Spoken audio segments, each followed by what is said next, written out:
So what on earth, Paul, is a SaaS? Well, it's a really cool and entrepreneurial way to make your pension work.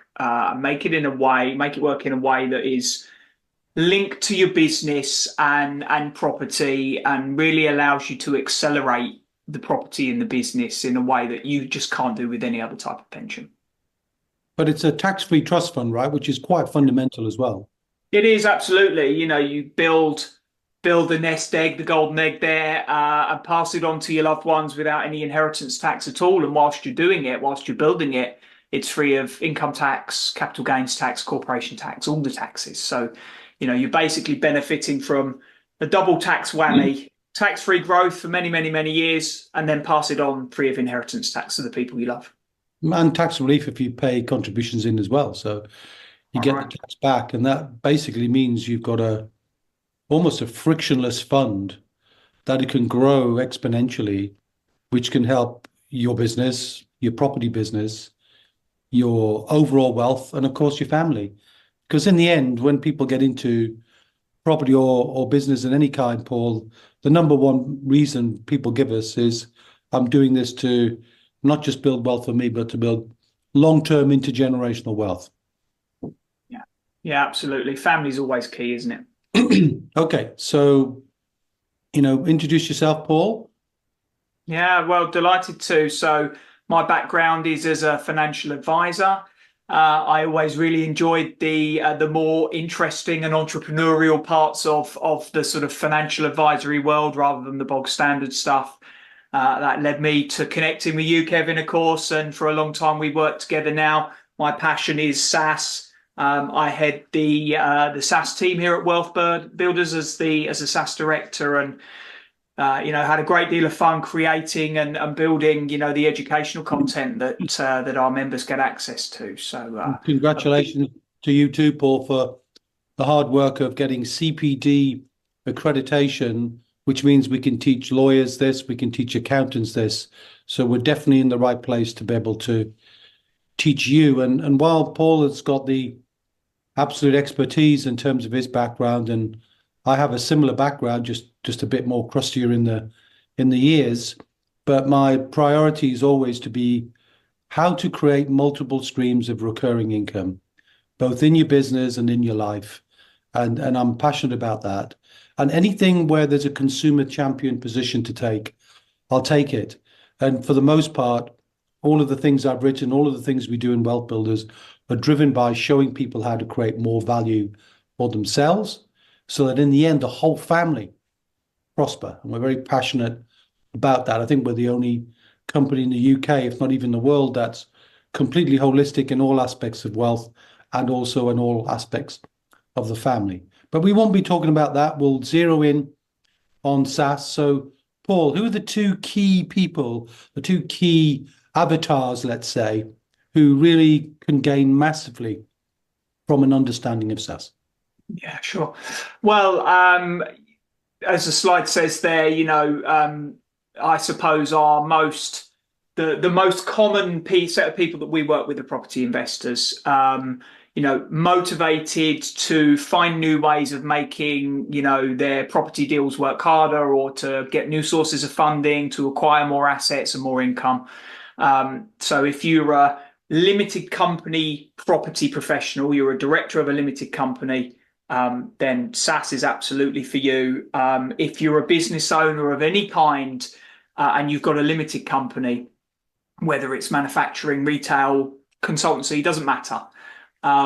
Any type of trading, active, live business, then a SaaS can massively help you.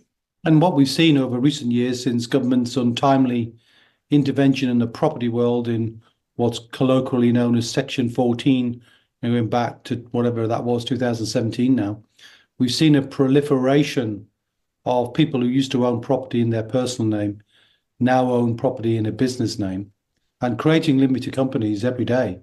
And as a result of that, so many more of them have become eligible for this discussion, whereas historically, where they didn't have a limited company, it wasn't even possible for them, was it? No, absolutely right.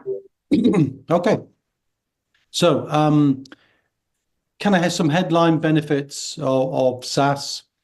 definitely, if you're into property, you can just buy more. So getting more property and not having to traditionally put your pension in a box, do not disturb till 65 and access that money there. And that age is getting pushed further and further back as state pensions change. No question about the legacy benefits, and often poorly understood how pensions transfer on death. Anybody who's in business is making profit, is the intention. You're going to pay tax on the profit. Corporation tax didn't go down, did it? In the last budget, it went up. So if you're going to pay more corporation tax, any contributions you can use to get that tax back. So you can basically get your cake and eat it. So you get tax relief, and then you've still got access to the money to grow your business or grow your property business, which is a little bit more alluring, I think, than sticking all the money, hopefully, on a stock market that might deliver one day, someday, but you've got no access and control now. And that's why many business owners have switched off pensions historically, Paul, right? Yeah. Yeah, it's, we hear a lot, don't we? My business is my pension, or my property is my pension. But actually, your pension can be a significant part of a well thought through strategic wealth plan, especially if you've got the right vehicle. And then talking about funding, particularly for you property people out there, you've seen what goes on when you kind of face the world of institutional funding, and you're applying for money, you're being underwritten. And when you're being underwritten, obviously you're not in control. And we've seen the massive change in mortgage rates, the fixed rate, the fiasco that's been going on there as people move from 1% up to 5% on fixed rates. And some of those, that the chickens come home to roost pretty quickly when you move on to those. Underwriting has got tighter, and when you've got less control, it's almost like your wealth plan is not fully on track. You always have to be underwriting, or being underwritten rather. What I'm going to show you how to do is how you can actually underwrite yourself. How instead of asking for money, you've got access to money more often you didn't even know was there. And the big thing, and you mentioned it a minute ago, Paul, was most business owners tend to kind of put the pension off and build the asset in their property business or in their conventional trading business. And pension is just too far in the future, so they're not motivated by it. But what we see as people discover SSAS is it can provide you income in your life today. Like this guy here looks like he's in his 30s. He's not in his 60s. So you just don't need to wait to get access to the money. And that's a big change that most people just simply don't put two and two together, Paul, on that one. And when they get the message, they suddenly like pensions. And we've been in rooms before, certainly where we've had, on Zooms, definitely in COVID, we had 1,000 people in a Zoom room, all getting excited about the thought of being able to touch and trade and get involved with their pensions in a way they couldn't do before. So pensions can be exciting. Can I even dare to say that, Paul, do you think? Yeah, I think you can. We know for sure that it's true. So look, hopefully people watching today will get a sense of that excitement as we teach them a bit more. All right. But let's caveat things as normal. WealthBuilders do not give regulated financial advice. So in this is an educational webinar. It's not meant to be prescriptive. SSAS isn't for everyone. There is no risk-free investment in the world. And if you've ever listened to our podcast, the podcast called Wealth Talk, it says exactly here what it says on the podcast, that we always recommend you take independent tax, legal, or financial advice before making decisions about your money. We'll do our best to give you some reason to maybe to ask for that, whether it's from your accountant or from somebody who's trustworthy. But we're seeing generally out there really bad outcomes when it comes to pensions. The vast majority of people in this country are retiring poor. The average income in the UK in retirement is around £15,000 a year, depending on where the state pension kicks in. And for most people, that date is getting pushed back and back and back. And with kids today living to an average of 100 years life, they're not going to see their state pension anywhere near the 60s. That's going to be pushed back into the 70s and even beyond that. But notwithstanding, retirement generally in the UK is a hope for the best plan with zero control, because almost all of the money, and we see this, and people kind of do it because everybody else does it, is they get on a stock market roller coaster ride. And we've seen the tragedy of that. You think back to 2008, 2009, when the stock market crashed for average people, around 40, 50% of their money just wiped out in a heartbeat. And you can't recover from that. If you're retiring at a point when the market crashes, you are done. Your future lifestyle is compromised and you're not really going to be enjoying that. And definitely one of the big things for us, and I know for our partners at WealthBuilders who we work with, most people are paying too much. You know, the technology and AI and all sorts of benefits have been brought to the ability to manage money at very low cost. But unfortunately, most people kind of stick with being a retail customer, buying things from the traditional intermediation, you know, through advisors and through platforms and the layering of charges, which is typically around 2%, and an average stock market paying, let's say, 6%. That's a third of your money going in fees. And that gets worse when you get older, Paul, because most people reduce their risk, don't they, when they get older? And that 2%, if the market goes 4% because you're buying lower risk investments, you could be having a joint venture relationship with the financial institutions taking half your pension. I mean, it sounds laughable, but it's a tragedy. And there are so many ways that if you take control of your pension, even if all you want to do is invest in the stock market, where you can both reduce the costs and reduce the risks. But that's kind of beyond the scope of this webinar. Today, we're talking more about how you can take control. And what people tell us they want is, I want money now. I want to build my wealth today. I don't want it for the long term. And I want to be able to build it in a way that controls and passes to the next generation. And rather than be completely on the stock market, you know, I want to be able to diversify. How important is diversification, Paul? Oh, hugely, hugely. Not having all the eggs in one basket is so critical to a sustainable future, frankly, isn't it? You know, income from multiple sources means you're not reliant on any one thing.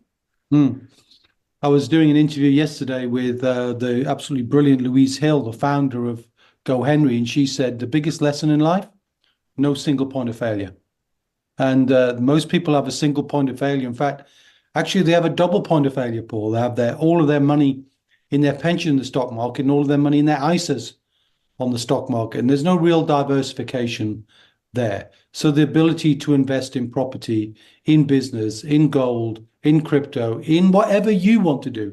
We're not recommending any course of action here, as we said earlier, but whatever you want to do to diversify, a SSAS can allow you to do, because you take that control and you keep, therefore, much more of your own money, because instead of being a retail customer, you turn into a wholesale customer, which allows you, and those of you in business know the difference between retail prices and wholesale prices, to switch the dynamic of fees from a percentage of your money for life to fixed and often low cost administration fees. And we'll talk a little bit more about that as we go through.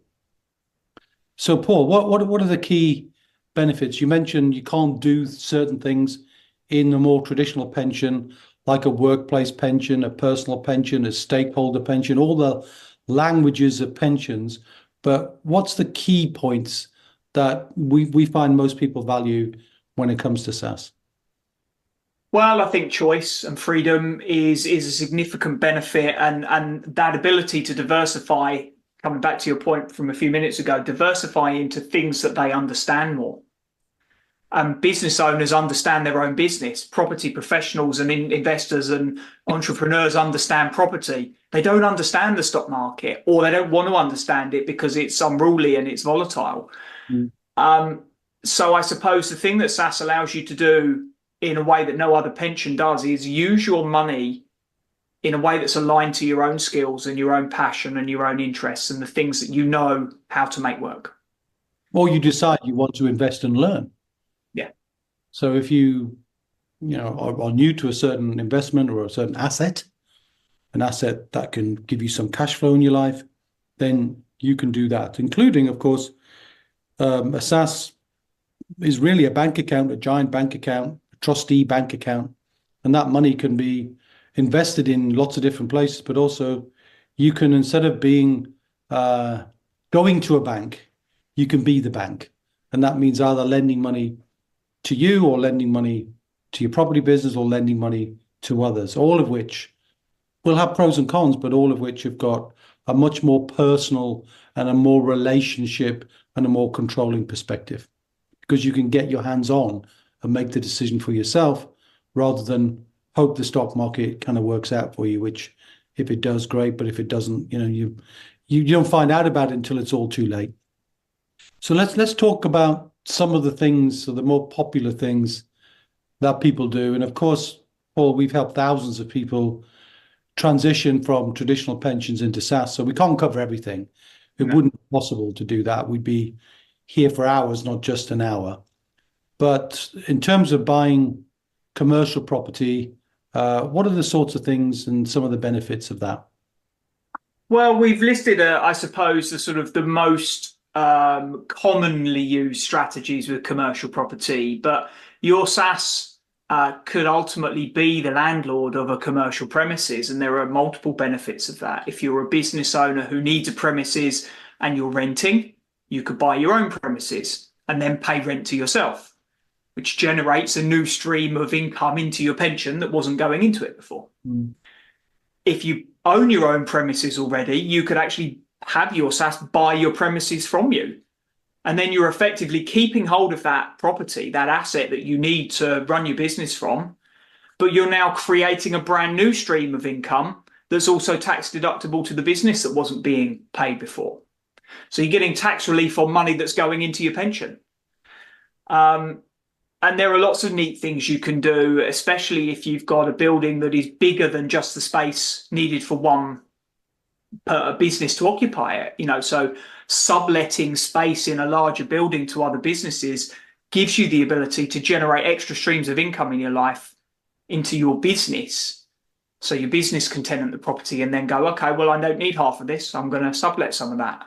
And then that generates a stream of extra income into your life that you didn't have.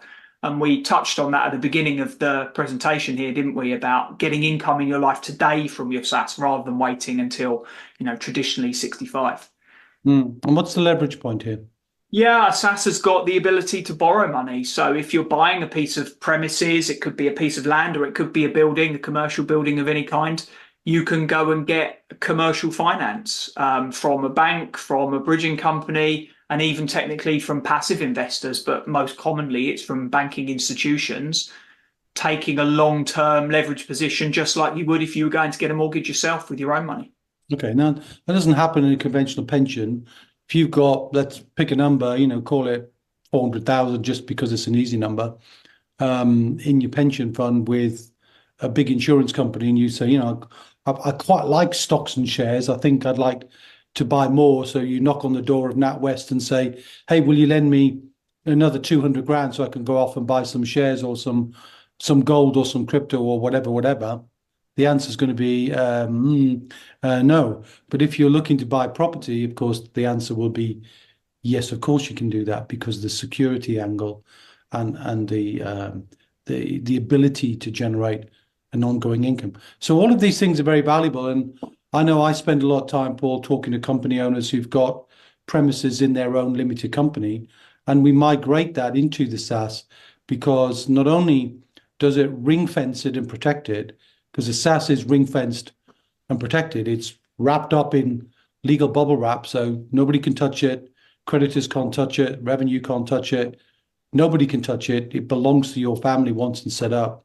So if you put your property into that, then you've ring fenced that from the business. Whereas if you got the premises and the business together and something happens to the business for good or for bad, you've got a bit of a challenge. If it's for bad and the business goes in a negative direction, we saw obviously the effect of COVID, then your property can be caught up in that.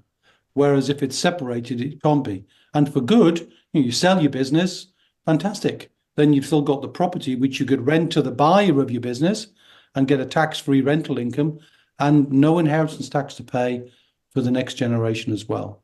So I know we're going pretty fast and thick and fast, and you're not going to be an expert in 30 minutes that it's taken me 30 years and Paul slightly less to master these skills. Okay, now property developers got a kind of slightly different view, not buying commercial premises just to own, but to do something about the development. So they bring in their own intellect, their own team, their own knowledge, and more often than not, gain incredible additional value, whether it's land and commercial property, whether it's the conversion of property. We see a lot of conversions from commercial into residential under permitted development rules, all possible with SSAS. You can apply for planning permission to get an uplift in value, but you're always in control as to when you want the SSAS to play and when you want to step in and create the value. So do you want to give an example of that, Paul? Sure. So, your SSAS could buy a piece of land and it could start to build, having got the relevant permission gains, the shell, the framework of a nice 4-bed detached house, and then strategically choose to exit that development. And ultimately, there are several ways, but traditionally sell that development in its part completed state to your business, which means you're choosing the point at which you exit, which means you've got control to some extent over, what stage of the development you exit and when and why and how you get finance for the purchase and so on. It also means you get to choose how much of the profit you make on that build up to that point to keep in the SSAS, which of course means you can choose how much is tax-free and how much profit then arises in the business, which might be taxable, but is money in your hands now. So you've got the ability to sort of, in a nutshell, choose where you want your wealth to be. Do you want your wealth to grow in the tax-free environment of the SSAS, or do you want it to grow in the environment of the business where you can have access to those profits as the owner? And the key for me is not what does that look like today, but just that word choice. If you've got the choice, you choose where you want the value and where you want to roll up the value. It's a matter for your personal choice. You cannot do that in conventional pensions. You don't have any choice. Everything is a roll up. There's no possible to extract money before the age of 55, and that's going up to 57 anyway in 2028. And where's it going to go from there? Well, it's not going to come down again. It's going to be getting pushed back, as I mentioned earlier on, with state pensions. So the same thing. So you're getting the chance to collaborate with your business and share profits and share value along the way. I mentioned, Paul, don't go to a bank, be the bank. And the bank of self, or the bank of SSAS, is an interesting way, not just to lend money to your own company to do what you want to do, but lend to others and act with the same value creation, the same integrity, the same security as a conventional bank would do. And I know certainly from my SSAS, I've frequently been a bridge to other projects. What does that actually mean then, Paul? Well, it means you getting to choose and select good people that you want to work with and lend one or more chunks of your SSAS pot to them on terms that you basically agree. So you can choose whether you get a straightforward interest rate, or actually you also potentially share in some of the profit. You can choose how and where your money is secured and what protects it to make sure that you do the best job of getting the money back if things go wrong. And of course, sometimes they do go wrong. You can leverage on the skill and the knowledge of that person and find a way to learn something along the way. So you could lend to someone who does something that you're really interested in and you want to learn a bit more about, and you could go to site and you could see what they do and you could tap into their knowledge and get an extra ROI as opposed to just the straightforward return of money on your investment. Okay, interesting. You can shape the deal in pretty much any way you want as long as it's commercial. It's an interesting one, this one, because I mentioned earlier on when we're chatting about this concept of, more often than not, when you're in property or business and you need capital, you're having to go to be underwritten. in a case where you're the bank, you're the underwriter, right? So you're the one setting the terms. And there's a skill involved in doing that. But frequently, for example, in loans I've done, getting first legal charge security and decent double-digit returns. But that's just some of the ideas that could be useful if you don't have the time, energy, inclination, skill to do the property development work, but you see that other people are doing a great job, whether it's just in terms of the value they create or the impact they have in society because they do environmentally friendly property or properties that serve a certain tenant type that you really see the value in supporting. So many ROIs, as you mentioned, Paul. But more often than not, instead of lending to others, people want to get access to the money themselves and be their own bank for themselves. So what does this mean then? How does this rule work where you can be your own bank and lend money, as we say here, low cost development finance? How low cost? How does it work? Okay. So you can borrow up to 50% of your SSAS value into your limited company for any legitimate purpose.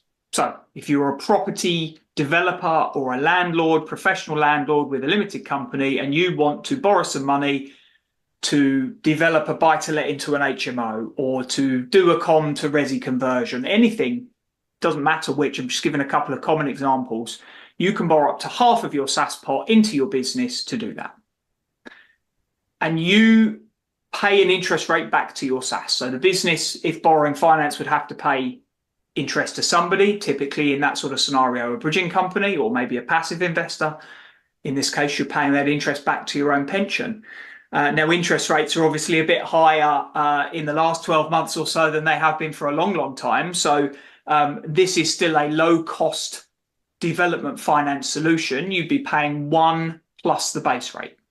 So roughly 6%, let's say, just for the sake of picking an easy figure at the moment, which of course still compares very favourably to the kind of rates that you'd be paying if you were paying finance to an institution, and without all the extra thousands of pounds of in costs and out costs. And underwriting time and fees. Exactly right, yeah. Even if the costs were broadly similar, you're paying it yourself. Yeah, exactly. And of course, that's all going tax deductible for the business, makes you a corporation tax saving, tax-free in the hands of pension, which you can then use to develop in another way, through a different strategy or even to lend back again on a different loan. And there's no surprise then that there's probably the most popular strategy for our property owner clients, right? Oh, absolutely. Absolutely. One point just to make, which is it does need a first charge security. So you're lending on the same sort of broad commercial terms as a bank would lend. There needs to be security, and I'm sure we'll get questions about that, which we can cover later on. Yeah, and just a point we haven't raised specifically, but I'll mention it now, is that a SSAS can, as a group scheme, really, it can accommodate up to 11 people. Why? Because that's the law, says if it's more than 12, you're in a different pension landscape. Think about that for a moment. You talk about the amount of money that's available. More often than not, in fact, in all cases, when you've got a pension, it's you. Your pension is here, your spouse is here, your children's here, your business partner's here. All the money's separated, and that makes it sort of less controllable. Whereas if you imagine you put people's money together, your own family, typically husband and wife, maybe business partners in a business, and you put that money together, and then you look at your 50%, Paul, as you mentioned earlier on, then it's 50% of a bigger pot. And if you're lending money to your own company, it's 50% of a much bigger pot. So the idea of collaboration and connecting, very, very big deal when it comes to SSAS. And people not used to seeing pensions as a collaborative tool. It's much more about paddling your own canoe, but this sticks a turbocharger on the back of it anyway.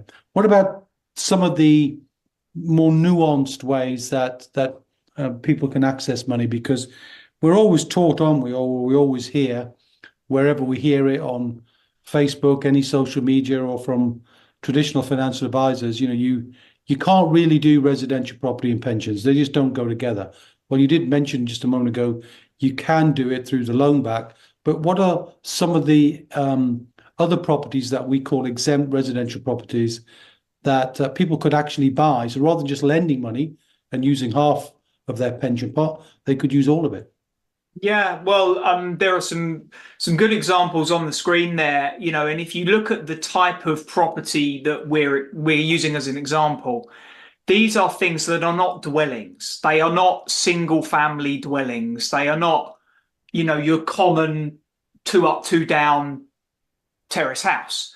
They are sort of slightly unique spaces designed for people to live in, but very often not permanently, and with a more commercial slant on them. So, student accommodation done in the right way is a perfectly good example of a property that people live in, perhaps for a year, perhaps for longer, but is not classified as a residential dwelling and so is allowable within a SSAS.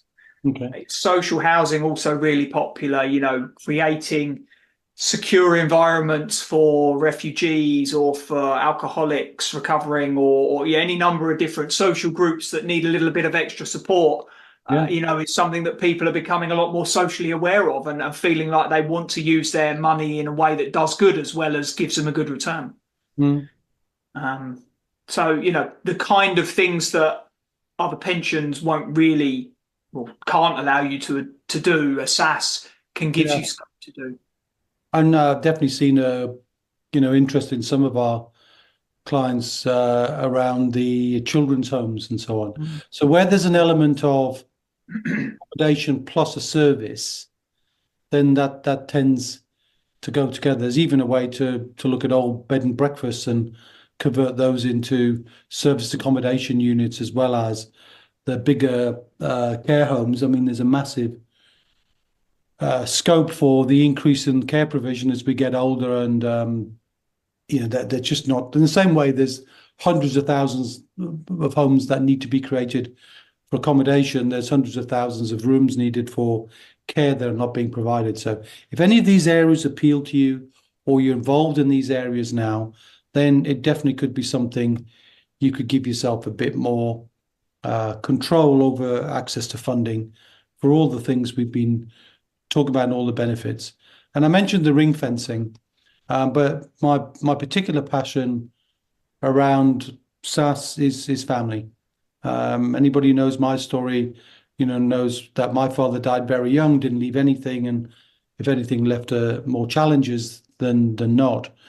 But SSAS is the best thing I've seen to help intergenerational wealth. I mentioned the ring fencing, but because you can invite children from age 18 into your SSAS as trustees, then you've got the ability to be able to almost begin to invite them into a family wealth discussion, starting from the point of the pension, where they probably wouldn't be thinking about pensions 18, but they can see this family wealth growing there and they can get involved in some of the decisions or even just observing that.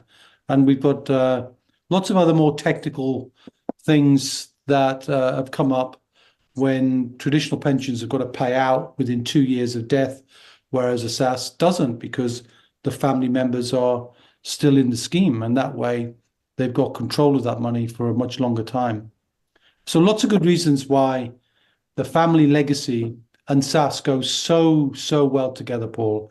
And we absolutely see how people get sort of turned on to creating a wealth family as opposed to a pension product. But, we mentioned about it's a high performance vehicle or a turbocharge.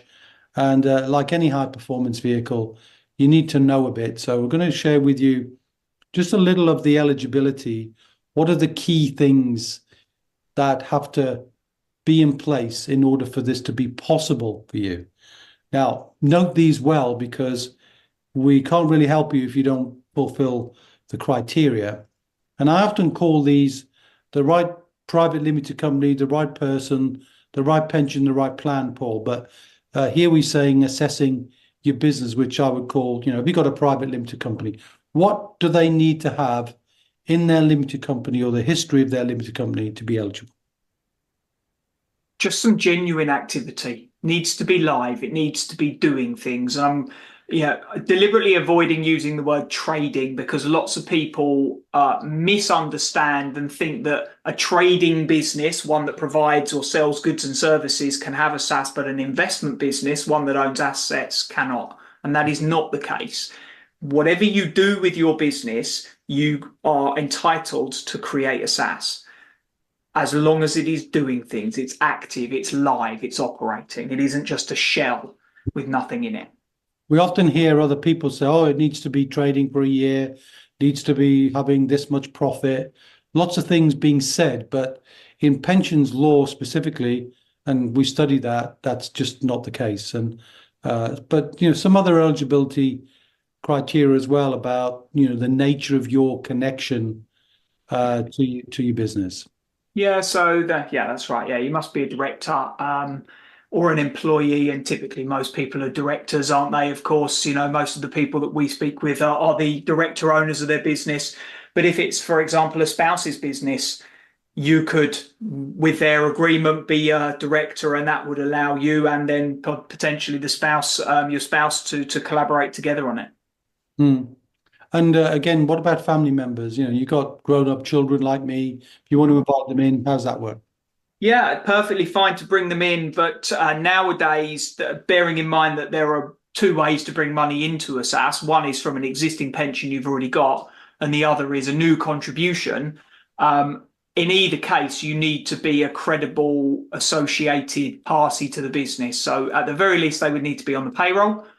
But as long as they're old enough, and of course, to be a SSAS trustee, you must be at least 18 anyway, they could also be a director. And there might be benefits of using that structure for your children as part of a business legacy plan in any case.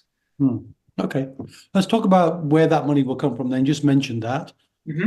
Pensions and contributions, but what are the sort of things that you need to do to take a look at that and assess not just where they come from, but in due course, the value of that to make it make sense? Yeah, we think that, for people to be able to use SSAS in the sort of entrepreneurial style that we've talked about it today, depending on where you are in the country and your strategies will obviously have an impact. But really, we think you should probably start with at least 50,000. That's a sort of baseline, either from an existing pension or several existing pensions that you're amalgamating and bringing in, or from profit that you've got in your business that you can pay in, or even technically from your own personal resources, any combination of those three things. But we say that to make the most of SSAS and to be able to do the things that we've talked about and some other things like crypto and crowdfunding, which we haven't spent any time on today, but are certainly things that can be done, realistically, probably need about the 50,000 plus value. And more often than not, when we see husband and wife, 50,000, the other one's got maybe 30,000, you can amalgamate those things together as long as you've got people seeing eye to eye. And just the advisory caution, I know we said earlier on, we're not giving advice and we don't give advice, but sometimes advice is absolutely needed, Paul. Yeah, absolutely. Sometimes people, particularly with existing pensions, will have pensions that may go back to a point in time where the rules are different. And that means that some of the features of those pensions may be very valuable, and transferring a pension means you lose those features. Now, not every pension has it. In fact, it's far less common nowadays as people have already switched into newer things. But getting a really good understanding of what your existing pension has, the features and the benefits, is so critical. And sometimes that can mean it's well worth spending time with a financial advisor to understand those things. And sometimes in lesser circumstances, you may be required by law to take financial advice if you want. Yeah, certainly for words like final salary, you might have heard those words, sometimes known as defined benefit. The language can be clunky. Then you definitely need advice on that. There are some things which can't be moved, like public sector schemes, military schemes, teachers schemes, doctors schemes, dentist schemes, where they're public sector schemes in them for the most part, where there's just no right to transfer. That all got lost in 2015 when the government realized people were moving the money, but there actually wasn't a pot there. So that's all gone, I'm afraid. But you can build those contributions as well.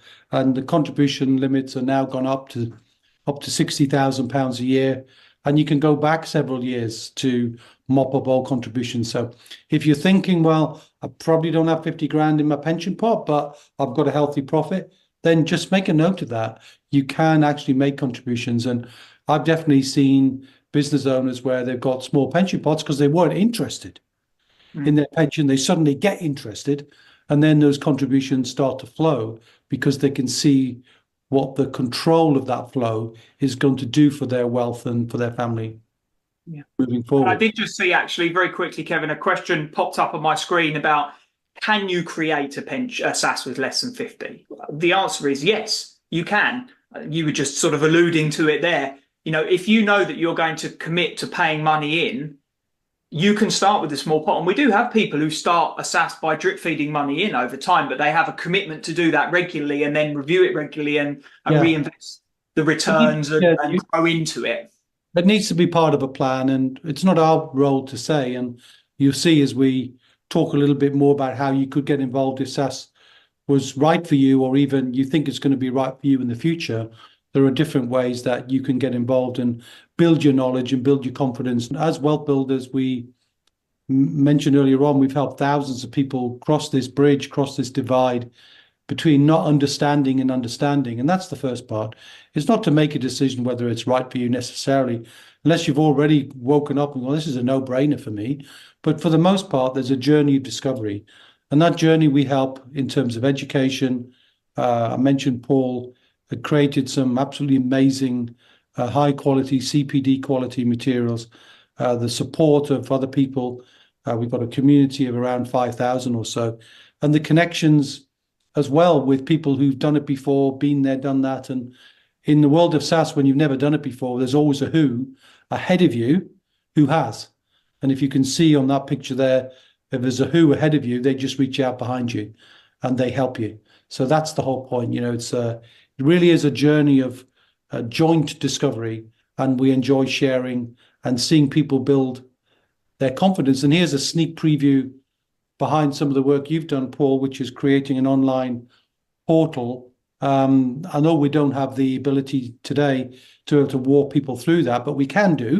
You know, if you want to have a chat with us, we can walk you through it. But what are some of the headlines just in terms of the access to the portal, the education that you've skillfully and diligently put together?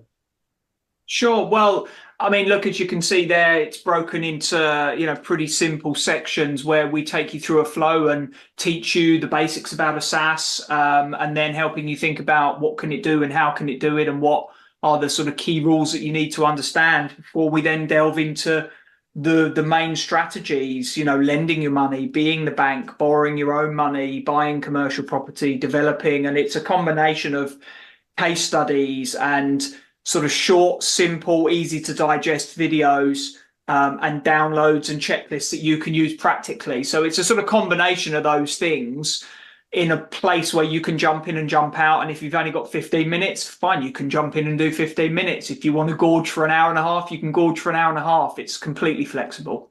Okay. And enough people have gone through that. And we work in addition with ourselves as an educator, but in SAS, you always need an independent party who's keeping the money separate. And we call those the administrator trustees, sometimes known as SAS administrator. But again, it's like acting almost like a regulator to your pension to keep your money separate, because you need to do that. But you and I have negotiated some very specific benefits because we bring the educational confidence, which then translates into unique benefits, including all-inclusive costs instead of time-based costs or project-based costs. Trustees who recognize that the law allows many things and they take that sort of flexible approach, a rigorous commitment to service standards to make sure that you're getting what you need when you need to do something. Sometimes in property, you've got to move very quickly. And if it doesn't work out for any reason, we've got enough flexibility to be able to move to another trustee free of charge, because not everybody sees eye to eye on every scenario. But overall, it's worked really well over the number of years we've been doing it, Paul. Yeah, absolutely. Yeah, it's one of the biggest benefits, really. You know, that lifetime saving of cost, because you're stripping out all those transactional costs that amount to a massive amount each year, sometimes if unchecked. Yeah. And just touching very quickly on some of the other things we do in terms of, we have regular sessions, group coaching, to allow you to sort of learn a bit more, not just on your own on a portal, gorging, as Paul said, but you're working with other people as well. And we love to get together, and we don't just do that socially. I know the red wine is for me, but we also do site visits where you can put on the hard hat, the high vis jacket, the sexy boots, and you can be like a kid again and walk around. And we're doing those things all the time. We've got one next month, two next month in March, actually, one in the Northeast and one in the Midlands. And we regularly want to show people this is what you can do to bring your pension to life. And we have fun doing that.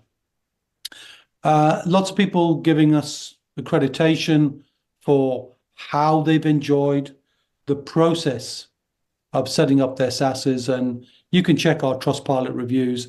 They should speak volumes for us. So if you're doing some due diligence on us, please feel free to look at that. And one of the good things, I just love this, is we do such a good job that our SSAS investors, our SSAS owners, become award winners. And the last 2 years, there's been a Property Investor Award, SSAS Investor of the Year. Our WealthBuilder client's been the winner. This year, Toby and Kate won an award, and Toby's now so excited about that. He's now a coach for us, and he teaches SSAS as well as part of our coaching team. So we're thrilled and delighted with the quality of the work we do, because you want to get SSAS right. You don't want to be somehow caught out with something you don't know and you don't understand. So in the remaining few minutes, I just want to mention how you could get involved, and then just a little bit of detail, and we can talk you through that. But Paul, what are the kind of key differences between the different levels? Sure. Well, community, as you said, is we like to use the word simulator, don't we, Kevin? It's like a SSAS simulator. It gives you the option to dip a toe in the water and get a feel for what SSAS is, and immerse yourself in some of that education and start learning a little bit about SSAS without actually taking the step. You're not actually creating the vehicle. So it's a low cost and easy way to start interacting with SSAS. Yeah. So the core issue is you're not setting up the SSAS, but at some point. Yeah. And I would say if you can see that happening within probably 12 months, then it's on your radar. Yeah. Then it's probably worth joining, at least at a community level, because exactly. you earn an incredible amount. So when you are ready, you can press the button and get things done much more quickly. Absolutely. And then the core and strategic membership levels include us helping you get your SSAS set up, and the connection to the trustee. It's important to note there is a SSAS setup fee that is not included in the 149 or 249 a month here, but we can give you more information on that if you need to book a call, or typically cost of that is a fixed fee anyway. So be prepared for that. If you're thinking about creating a SSAS, there's always a setup cost. Yeah, but look, let's be transparent as we can. The average setup cost for someone's £1,000. It can be more if you're bringing an old pension, an old SSAS, and we sometimes do that, which is called a takeover. But it's not expensive to create a SSAS, and you just want to dispel that rather than people thinking, oh, there's something hidden that is expensive. It isn't. £1,000 to create your own bespoke trust, to open a bank account, to move your money in, all done within that fee typically, and set for life, for the rest of your life. It's like creating a family trust fund for £1,000. You couldn't walk into a solicitor's office and get that for less than about 3 or 4 grand. So I think it's a low cost, and I'm happy to share that. Yeah, and I did just see one question pop up, which was great timing, which was from someone who said they've already got an existing SSAS and were thinking about changing providers. So either the core or the strategic level, the 149 or the 249 level, we can help you get access to our trustee administrators, as opposed to creating a new SSAS if you've already got one. Yeah, but we need to understand what the challenge is in the relationship, and these things can be a bit more complicated. It's actually harder to do a transfer or a takeover than it is just to start from scratch. And just a couple of big reminders, Paul. Yeah, so again, if you're creating a SSAS, you have to have a live, active, limited company. You have to be a director of that company. you've got to be somewhere along the road with some investment experience. You're into property, you're a seasoned business owner, or you understand business, and you've got the willing to invest in your own knowledge and your own, your own education. And though not strictly speaking a requirement legally in any way, we suggest that most people would want to have at least £50,000 of either pensions they can bring in or profit or both. Yeah. So if you want to get involved, if you already know, some people will be already sort of have been researching this for a while, and they kind of just needed the catalyst to go, yeah, I do understand it now. Hope we've done a good job of that. If we haven't, let us know so we can do a better job next time. But one of the things we're doing, we believe SSAS is strategic. So if you kind of act relatively quickly, then we're in a position where we can create for you your own unique wealth mind map. And it's a spectacular benefit. And it shows SSAS, not just what you can do with it, but also how it fits into your whole life. And you've never seen your money in one place like this before. And it's a great thing we do for some of our members. And that's available for you for free of charge. Paul and I will be running a private SSAS mastermind. If you've kind of got involved with us before midnight, Thursday, the 22nd of February, then you've got the option to come and join us on that SSAS mastermind. And we'll look forward to either welcoming you into our SSAS membership, if there's a level that's appropriate for you, or to have a call with you. We're relaxed either way, by the way. And we look forward to helping some of you cross the divide from pensions that don't work to pensions you can own and control and build wealth for you and for your family. So thanks to everyone. See you again. See ya. Thanks, Kevin. Bye now.